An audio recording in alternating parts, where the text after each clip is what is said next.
dili katukuan. Mahal nga bahandi, dinining kalibutan. Ang tanan mahanaw, dunay mga utlanan. Ang gugma sa inahan, wala gayoy katapusan.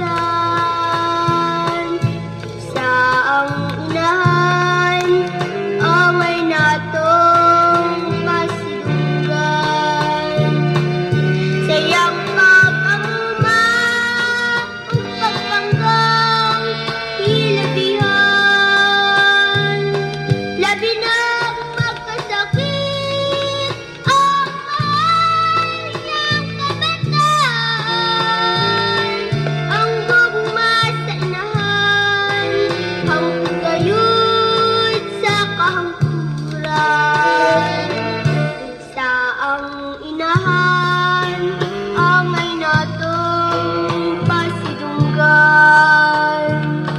Sayang pag-amuma, ug pagpanggang hilabihan. Labi na magkasakit ang mahal niyang kabataan. Ang gugma sa inahan, hangtod gayud sa kahangturan. Ang gugma